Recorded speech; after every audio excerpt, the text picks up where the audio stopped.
এখানে এইগুলো বলে লাভ নাই, বুঝছেন? এইগুলো বলে লাভ নাই। আমাদের লেট মি ফিনিশ। আপনি যার সাথে গিয়ে বসলেন যে সংস্কার ঐক্যমত্য কমিশন করার জন্য, ওইটা চেয়ারম্যান কি? ওইটা কন্ডাক্টেড বাই হু? উনি কোন দেশ থেকে আসছে? ওনার নাগরিকত্ব কোথাকার? আপনি ওনাদের রেমিটেন্স নিবেন, ওনাদের টাকা নিবেন, টাকা নিয়ে দেশ চালাবেন, কিন্তু আপনি ওনাদের ভোট নিবেন, ওনাদের ভোট নিয়ে নিজে এমপি হবেন, কিন্তু আপনি ওনাদেরকে আপনি এমপি হইতে দিবেন না। আপনি যদি এখন ওনাদের নির্বাচনী প্রচারণায় দেখেন, গণভোটের কথা না, এখানে আমাকে ভোট দেন, আমার মার্কা এইটা, ওনারা কিন্তু এই কাজটা করছে না। আবার যদি তোমরা যেখানে কবুল করে গেছো, এখন বাইরে গিয়ে তোমরা অ্যালার্মিং বিষয় হলো, সরি না, আমি তো বলতে পারছি, আমাকে শেষ করতে দেন, তারপর আপনারা আমাকে রিভার্ট করেন, নো প্রবলেম। গণভোটের রাজনৈতিক দলগুলো তারা তাদের কাজ করবে, ফাইন এনাফ, আমি বুঝলাম তাদের রেসপন্সিবিলিটি আছে, কিন্তু আমি মনে করি গভর্নমেন্টের আরো বেশি রেসপন্সিবিলিটি আছে। গভর্নমেন্টের পক্ষেই তো তারা থাকবার কথা ছিল রাজনৈতিক দলগুলি, রাজনৈতিক দলগুলি তো বাইরে এসে আবার আরেকটা জিনিস, গভর্নমেন্ট তাহলে কিছু করবে না, গভর্নমেন্ট খালি আয়োজক, গভর্নমেন্ট বসে থাকবে। কিন্তু আমরা কি দেখছি, গভর্নমেন্ট তো হ্যাঁ ভোটে ক্যাম্পেইন করছে। আয়োজক না, এখানে এটা বিগ স্টেক হোল্ডার, কিন্তু গভর্নমেন্ট বিগ স্টেক হোল্ডার এবং স্পন্সরড বাই গভর্নমেন্ট। আয়োজক হচ্ছে সমস্ত রাজনৈতিক দল। আচ্ছা, স্পন্সরড বাই গভর্নমেন্ট, ধরেন উদাহরণ, for the sake of organized by government, everything done by government, organized by government, and supported by all the না organized by government, আয়োজক গভর্নমেন্ট, সবাই গভর্নমেন্ট, ঠিক আছে। এখন আমরা এখানে 4 জন আছি, আমরা 4 জন তো ট্যাক্স দেই। এখন আমরা 4 জনের মধ্যে ধরেন 3 জন, আমরা 3 জন, আপনার 3 অতিথি, আমরা হ্যাঁতে ভোট দিব, আপনি নাতে ভোট দিবেন। আপনার টাকা যে আমার হ্যাঁতে যে খরচ হচ্ছে, সেটা কি করবেন? সেটা কি করবেন আপনি? এবং আপনাকে আরেকটা জিনিস বুঝতে হবে, আপনার এই গভর্নমেন্ট একটা বিশেষ সময় আসছে, আমি 1400 লোকের স্বীকৃতি দেওয়ার জন্য এই গভর্নমেন্ট একটা বিশেষ সময় আসছে। এই গভর্নমেন্ট যেহেতু আয়োজক, আমি আপনার এখানে আজকে আমন্ত্রিত অতিথি, আপনার উচিত কি 3 জনকে আপনি ইকুয়াল দেখবেন। আপনি যদি আমাকে এক্সট্রা বেনিফিট দেন, তাহলে কিন্তু this is wrong for both of them, ওনাদের জন্য কিন্তু ঠিক হলো না কাজটা। আপনি যদি আমাকে টক শোতে আজকে যদি আপনি খালি আমাকেই কথা বলতে দেন, আপনি বলতে যাচ্ছেন যে গভর্নমেন্ট তো হ্যাঁ এবং না দুটোরই, গভর্নমেন্টের কাজ হচ্ছে, আমার কথা হচ্ছে আমার কথা হচ্ছে যেহেতু একটা কমিশন করে সে গভর্নমেন্টের এত টাকা খরচ করে, তাহলে না সাগর ভাই, গভর্নমেন্ট যদি এটার একবার মানে সাগর ভাই, আমি তো বলি গভর্নমেন্টের কাজ হচ্ছে কি, আমি তো বলি গভর্নমেন্টের উচিত এটা ব্যাখ্যা করা যে এইটার ভিতরে কি আছে, এটা করতে পারতো না। আমি শেষ করি, তারপর বলেন। যেখানে মেইন স্টেক হোল্ডার যদি একটা পক্ষ নিয়েই নেয়, তাহলে এখানে আমার মেইন স্টেক হোল্ডার, আমি একটু শেষ করব প্লিজ। আমার মেইন স্টেক হোল্ডার একটা পক্ষ নিয়ে নিয়েছে, আমার মেইন স্টেক হোল্ডার ইয়েস এর পক্ষে ভোট দিচ্ছে, না কি হচ্ছে আমি জানি না, না কি হচ্ছে কেউ জানে না। হু উইল দেন এই নার ভোটটা কে করবে, নার কথাটা কে বলবে? আমি মানলাম, আমাদের, আমি নিজেও চাই ধরেন হ্যাঁ হোক, সংস্কার হোক, আমি চাই 10 বছরের বেশি কেউ প্রাইম মিনিস্টার থাকবে না, আমি চাই এখানে নারী ভোটার বাড়বে, আমি চাই আমাদের বিচার ব্যবস্থা আলাদা হবে, আমি তো এগুলোর পক্ষে আছি। কিন্তু আমার কথা হচ্ছে this is not the way, এইটা ডেমোক্রেটিক ওয়ে না। ডেমোক্রেটিক ওয়ে হচ্ছে তুমি 2 দিক বলবা, late the people decide, let me decide, আমি ইয়েসে ভোট দিব নাকি নাতে ভোট দিব। তুমি কেন আমাকে ফোর্স করছো? তুমি তো আমাকে খালি একটা বলছো, তুমি আমাকে নিয়ে, তুমি আমার মাইন্ডটাকে তুমি অলরেডি কনভিন্স করে, তুমি আমাকে বায়াস করে দিচ্ছ একদিকে যাওয়ার জন্য। তারপরে তুমি কি বলবা? হ্যাঁ ভোটে জিতেছে, 97% হ্যাঁ ভোট পেয়েছে। আরে তুমি তো না ভোট কি সেটা কাউকে এক্সপ্লেইনই করো নাই, এটা তো হয় না। এভাবে করে তো ইট ডাজন্ট ওয়ার্ক। গভর্নমেন্টের ক্যাম্পেইন হচ্ছে, মানুষের টাকা দিয়ে হচ্ছে, কি এটা আসলে এটা পুরো ঠিক না। গভর্নমেন্টের না ভোটটা কি সেইটা, বরঞ্চ গভর্নমেন্ট যদি চায় হ্যাঁ ভোটটা জিতুক, আমার তো মনে হয় না ভোট হলে কি হবে জানতে হবে, সেইটা তো মানুষকে আরো বেশি প্রচার করা দরকার। সেটা মানুষকে এডুকেট, মানুষের কাছে ইনফরমেশনটা পাস করতে হবে যে তুমি না ভোট দিলে কি হবে, আরেক ফ্যাসিস্ট তৈরি হবে। না ভোট দিলে কি হবে, জনমের পর জনম, বাপের পরে ছেলে, ছেলের পরে তার ছেলে, তারপরে তার ছেলে, এরকম করে তারা প্রধানমন্ত্রী হইতে থাকবে। তোমাকে এই জায়গাটা একটা স্টপ আনতে হবে, তোমাকে এই করতে হবে, ওই করতে হবে, নারীদেরকে সামনে, এই জিনিসগুলো তো মানুষকে বললে না মানুষ বুঝবে। এখন তো মানুষ বুঝতেছে না, এখন তো মানুষ জানে না। আচ্ছা, এটা একটা। আরেকটা হচ্ছে কি, আমার ভাই বলেছে দ্বৈত নাগরিক নিয়ে। এখন দ্বৈত আমি শেষ করব, তারপর বলবেন। দ্বৈত নাগরিক নিয়ে কথা, হ্যাঁ ঠিক আছে, যে দ্বৈত নাগরিক নিয়ে অনেক কথা আছে, এটা হতে পারে না। আমাদের কি বলে, আমাদের হাইকোর্টের উপর তো রুল আছে, অনেক কিছু আছে, আমরা এটা জানি যে আমাদের আর্টিকেলও মানা আছে যে দ্বৈত নাগরিক হতে পারবে। এখন আমার কথা হচ্ছে চিফ অ্যাডভাইজার উনি কি করেছেন? ওনার নাগরিকত্ব কি খালি বাংলাদেশি? না, আমাদের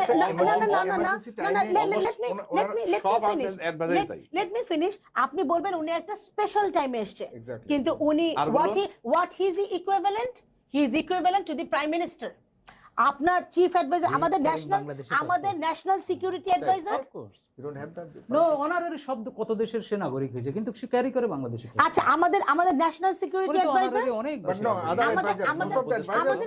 আমাদের ন্যাশনাল সিকিউরিটি অ্যাডভাইজার উনি বাংলাদেশের নাগরিক।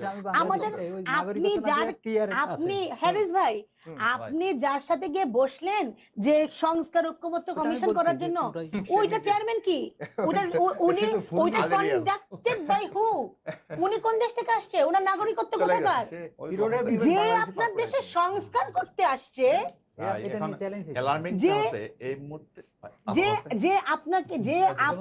আপনি যেই সংস্কার ঐক্যমত্য কমিশনের জন্য সংস্কারের জন্য আসছেন, সংস্কারের জন্য আমরা চিল্লাচিল্লি করছি, 18 মাস ধরে কষ্ট করছি, সংস্কারের জন্য এতগুলো জীবন গেছে 5ই আগস্টের আগে, সেই সংস্কারের আপনি চেয়ারম্যান বানিয়েছেন যার কিনা দ্বৈত নাগরিকত্ব আছে, এরকম একজন মানুষকে বানিয়েছেন।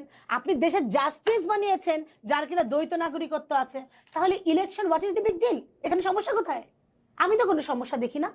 আপনি একটা কাজ করতে পারেন, বরঞ্চ এখানে আপনি কিছু টার্মস অ্যাড করতে পারেন। টার্মস অ্যাড কি? আপনি ধরেন বলতে পারেন যে হ্যাঁ, তুমি সারা জীবন, তুমি যে 16 বছর 17 বছর 20 বছর দেশের বাইরে থাকলা, ওইখানে এনজয় করলা, এসেই তুমি দ্বৈত নাগরিক, তুমি এমপি নির্বাচন হয়ে যাবা, এটা হয় না। তো কি হতে পারে? এইখানে আপনি টার্ম অ্যাড করতে পারেন যে তোমাকে এমপি নির্বাচন করতে গেলে মিনিমাম 5 বছর বাংলাদেশে থাকতে হবে, তারপর তুমি এমপি নির্বাচন করতে পারবে। তুমি মিনিমাম 3 বছর থাকতে হবে, তোমার মিনিমাম 3 বছর থাকতে হবে, তারপর তুমি দ্বৈত নাগরিক হলেও তুমি করতে পারবে। অসুবিধা কোথায়? এখানে তো কোনো প্রবলেম আমি দেখি না। এবং আরেকটা জিনিস আপনি দেখেন, আমার মনে হয় ব্রিটিশ সিটিজেন। আপনি আরেকটা জিনিস দেখেন, আপনি যদি রেমিটেন্সের কথা যদি চিন্তা করেন, যখন কিনা 5ই আগস্টের আগে কাউকে কেউ ফেলতে পারছিল না, এই যে যখন কিনা শেখ হাসিনাকে ফেলে দাও, এক দফা দাবি, সবকিছু আস্তে আস্তে স্টপ হয়ে যাচ্ছিল। আপনার তো মনে আছে, আপনি রেমিটেন্স যোদ্ধাদেরকে নিয়ে আপনি তখন টকশো করেছেন, আমরা তখন সেখানে বসেছিলাম, আমরা টকশোতে চিল্লাই বলছি ভাই আপনারা রেমিটেন্স বন্ধ করে দেন, রেমিটেন্স, মনে আছে সাগর ভাই? শুনেছি। এবং সেই রেমিটেন্স যোদ্ধারা তখন রেমিটেন্স বন্ধ করাতে কিন্তু শেখ হাসিনা সরকার বিপদে পড়েছিল। তো আপনি এই রেমিটেন্স যোদ্ধাদেরকে কোথায় রাখবেন? আপনি ওনাদের রেমিটেন্স নিবেন, আপনি ওনাদের রেমিটেন্স নিবেন, ওনাদের টাকা নিবেন, টাকা নিয়ে দেশ চালাবেন, কিন্তু আপনি ওনাদের ভোট নিবেন, ওনাদের ভোট নিয়ে নিজে এমপি হবেন, কিন্তু আপনি ওনাদেরকে আপনি এমপি হইতে দিবেন না। ওয়াই? কেন? এখন কি কারণ? আপনি দেখেন, আপনি এই অ্যালার্মিং এই জিনিসগুলো আসলে আমাদের ঠিক না। আমাদের খুবই, আমরা যেহেতু সংস্কার চাচ্ছিলাম, আমাদের উচিত ছিল কি করা। দেখেন এখানে ওই যে আমরা দেখেছি শামাওয়াতকে দেখেছি, আমরা আব্দুল আল মিন্টুকে দেখেছি, ওনারা কি করেছে, ওনারা ওই অ্যাপ্লিকেশন করে, শোনেন ভাই এমপি হওয়া এখানে নমিনেশন চাওয়া কোনো ব্যাপার না, ওনারা তো সিস্টেম দেখিয়ে দিয়েছে, আপনি অ্যাপ্লিকেশন করবেন, অ্যাপ্লিকেশন করে পরের দিন সাবমিট করবেন, তাহলে তো আপনি হয়ে গেলেন। পরে আপনার এটা নমিনেশন বাতিল হয়ে গেল, নমিনেশন দিল না, আপনি ধরুন আপনার ওই অ্যাপ্লিকেশন ক্যান্সেল করে দিবেন। এইগুলো বলে লাভ নাই, বুঝছেন? এইগুলো বলে লাভ নাই।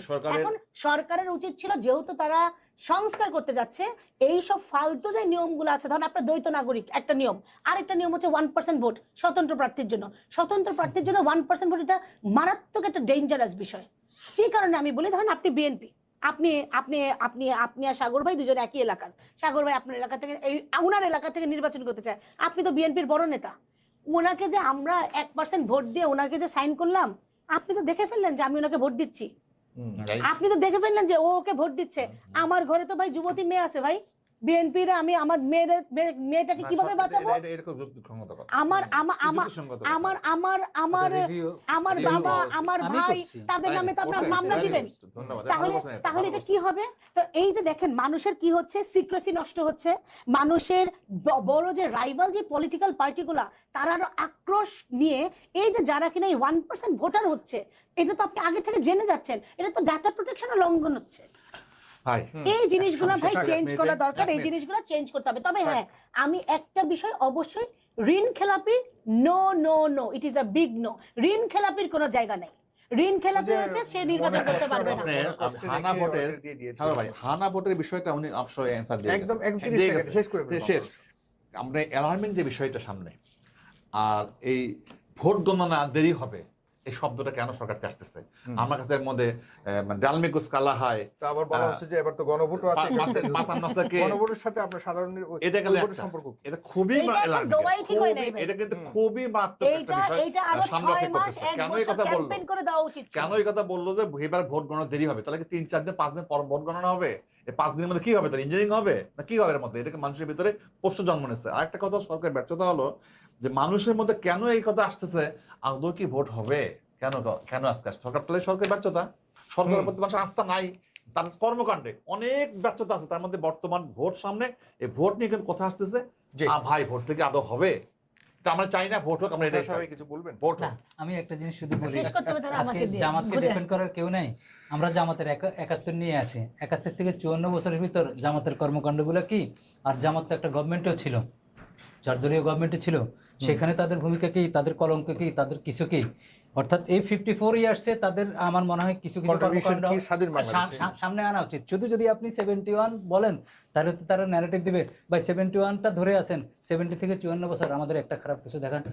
রাজনীতি হবে প্রোগ্রেসিভ, একদম প্রোগ্রেসিভ, ওকে, কম্পিটিশন হবে ভালো। রাইট, ভালো রাজনীতি হতে হবে। আর আমি মনে করি বিএনপির জন্য অত্যন্ত কষ্টের, দুঃখজনক, লজ্জাজনক যে বিএনপির এখন প্রধান বিরোধী দল জামাতের সাথে তাদের নির্বাচন করতে হচ্ছে। এটা আসলেই বিএনপির জন্য, বাংলাদেশের জন্য কষ্টকর একটি জিনিস। যাই হোক, আমি চাই বাংলাদেশ যে যাই করুক, যেভাবে হোক, আমরা আমাদের ভোটের, আমরা যেন আমাদের গণতন্ত্র ফিরে পাই। পরে আমরা এক থাকতে চাই সব। জি, আমরা গণতন্ত্র যেন ফিরে পাই, আমরা বাংলাদেশ যেন জিতে যায়। ফেজ দ্য পিপলের সাথে থাকবেন, আবারও অন্য কোনো আলোচনায় দেখা হবে। ফেস দ্য পিপলকে ধন্যবাদ। এখানে সাগর ভাইকে ধন্যবাদ। সালাম, শুভ